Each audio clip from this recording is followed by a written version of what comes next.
Xin chào 500 anh em, chào mừng anh em đã quay trở lại với Anime Wiki. Hơn 2.000 năm trước, Ymir được biết đến là người đầu tiên sở hữu Titan trong lịch sử. Sau khi chết, linh hồn cô đã chia thành 9 Titan Shifter. Trong suốt gần 1.800 năm sau đó, dưới sự chỉ đạo qua nhiều đời vua Frith, các Titan Shifter liên tục xâm chiếm những quốc gia khác và tạo nên đế chế Eria hùng mạnh. Thế nhưng 100 năm trước so với thời điểm hiện tại của bộ truyện, Eria bắt đầu trên đà suy yếu, các cuộc nội chiến để tranh giành Titan Shifter liên tục xảy ra và vua Frith đời thứ 145 vì cảm thấy tội lỗi với lịch sử tàn bạo của dân tộc nên đã quyết định cùng Titan Thủy Tổ vui mình vào bên trong những bức tường trên đảo Paradis. Trong suốt khoảng thời gian suy tàn đó của Eria, chỉ có duy nhất một shifter mang trong mình khát vọng chiến đấu vì tự do của người Eria, đó chính là Titan tiến công. Trải qua nhiều đời kế thừa, nhưng mãi cho đến khi nằm trong tay của Eren Jaeger, người ta mới biết đến Titan tập gym đáng sợ như thế nào. Và ngày hôm nay, để hiểu sâu hơn về Titan tiến công, hãy cùng Anime Wiki khám phá về 10 sự thật cực kỳ thú vị về Titan tiến công của Eren trong Attack on Titan nhé anh em.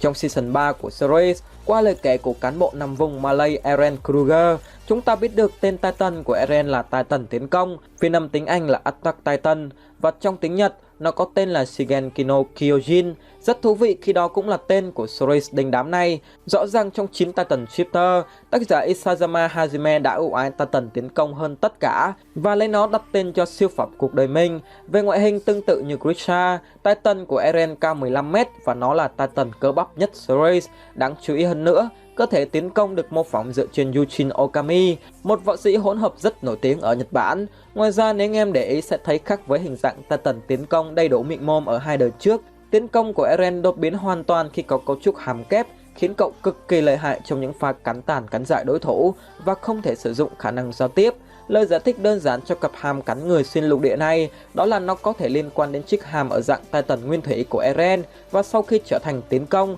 cậu tiếp tục thừa hưởng thứ vũ khí vô cùng lợi hại đó.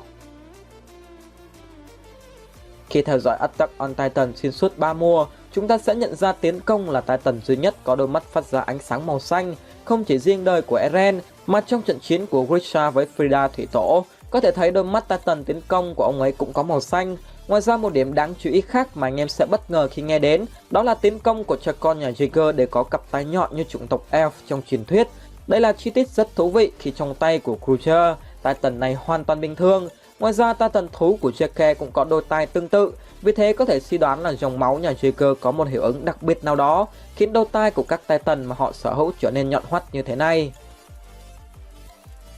Trước đây ở đời vua Frith thứ 145, Eria liên tục xảy ra nội chiến để tranh giành 8 Titan Shifter, và sau khi vị vua yêu nước nhưng không thương dân ấy lùi vào bên trong tường thành, 7 trên 8 Shifter đã thuộc về Malay. Khi đó tiến công là Titan duy nhất hát ca khúc Chúng ta không thuộc về nhau với đất nước này. Ngoài ra, theo nhận định của phần lớn fan hâm mộ thì tiến công chính là Titan mạnh thứ hai sau Thủy Tổ. Điều này liên quan đến khả năng biến thân trong tất cả không gian của nó, mang đến độ cơ động cực cao trong mọi hoàn cảnh, cùng với đó là khả năng hóa cứng siêu bá đạo khi có thể phá vỡ lớp thiết giáp Titan của Rainer, hay tốc độ hồi phục đáng kinh ngạc và cực kỳ dẻo dai trên chiến trường. Trong trận chiến tay đôi với Annie ở Season 1, chúng ta có thể thấy cú đấm từ tiến công mạnh đến mức hất tung cả Titan hình nữ lên khỏi mặt đất, hay ở thời điểm sau time skip ở Season 4, trong trận đại chiến với Malay, Eren đã có thể biến Titan liên tục 3 lần, khiến cậu trở thành người đầu tiên bắt đầu trận chiến và cũng là Titan cuối cùng còn đứng vững trên chiến trường. Trong chương 103, Funko từng nhận định những người sở hữu Titan Shifter có thể hồi phục mọi tổn thương trên cơ thể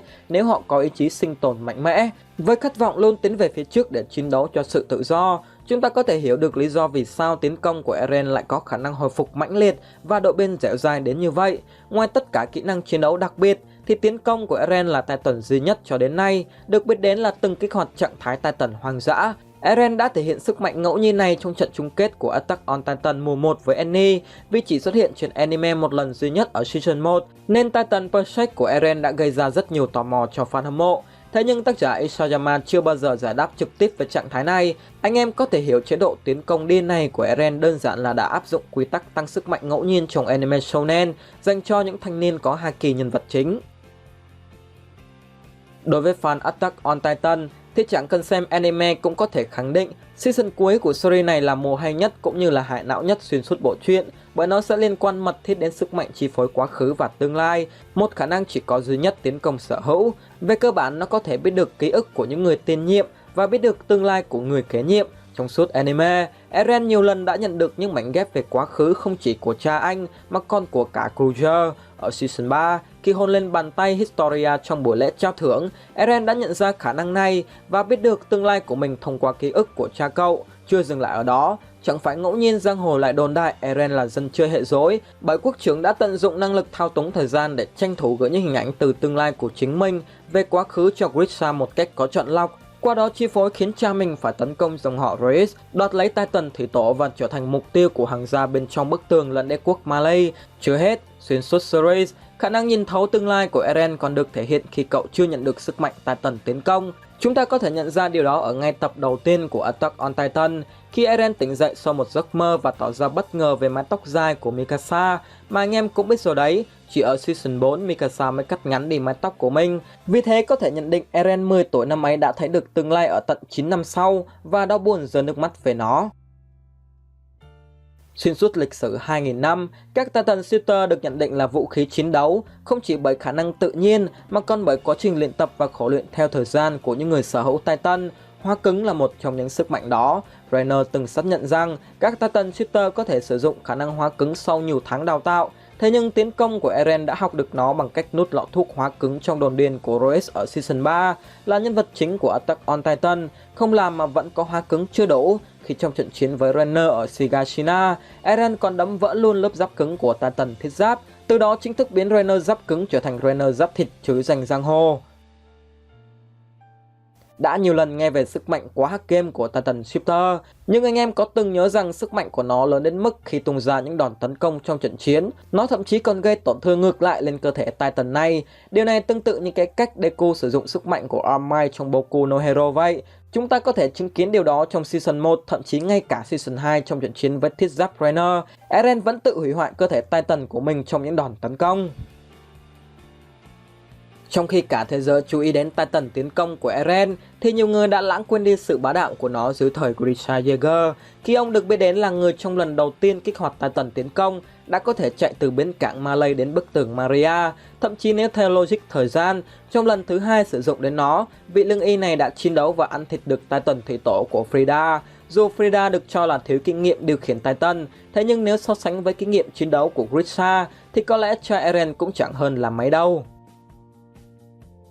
Ở Season 2 của series, sau khi Maria sụp đổ, Eren gia nhập quân đội và tốt nghiệp ở vị trí thứ 5 trong khóa huấn luyện 104 và đứng thứ 2 sau Mikasa về khả năng cận chiến. Trong bảng xếp hạng về số Titan đã tiêu diệt được, Eren áp đảo hoàn toàn bạn học trong khóa huấn luyện 104, nhưng thành tích đó có được là vì quốc trưởng đã chiến đấu dưới hình dạng của Titan tiến công. Ở thời điểm mới tốt nghiệp quân đội, trong trận chiến tại quận Chosh, Eren đã hăng máu xông ra chiến trường. Chúng ta có thể thấy quốc trưởng bay nhảy như chim bằng bộ động cơ 3D, qua đó tiếp cận nhằm tiêu diệt một con Titan. Thế nhưng trận chiến đó và cả những trận chiến sau này ở Season 1 thì số lượng Titan Eren giết được khi ở dạng người là con số không tròn chỉnh. Phải đến 4 năm sau, trong tập 5 của Season 2, quốc trưởng mới chính thức mất Jin trong những nhát chém của chính mình.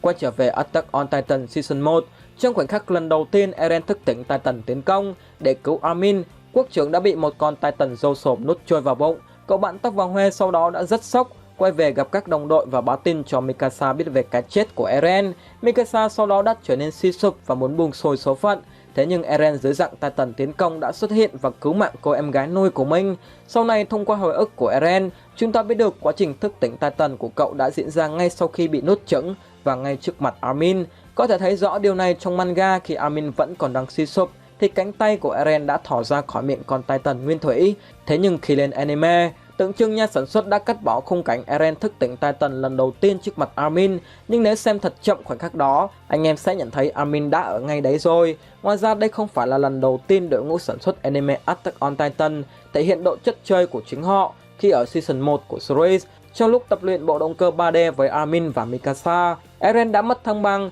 đập đầu xuống đất và phải đi băng bó. Nếu để ý trong bữa tối hôm đó, chúng ta có thể thấy những luồng khói bốc lên từ đầu của Eren như muốn ám chỉ đến khả năng hồi phục vết thương của những người sở hữu Titan. Dù có thể đây chỉ là hiệu ứng của nhà sản xuất anime nhằm thể hiện sự tức giận đến bốc khói đầu của Eren, nhưng rõ ràng rằng thời điểm đó quốc trưởng đã sở hữu tiến công và thủy tổ rồi, tự chữa lành vết thương là một chuyện hết sức bình thường.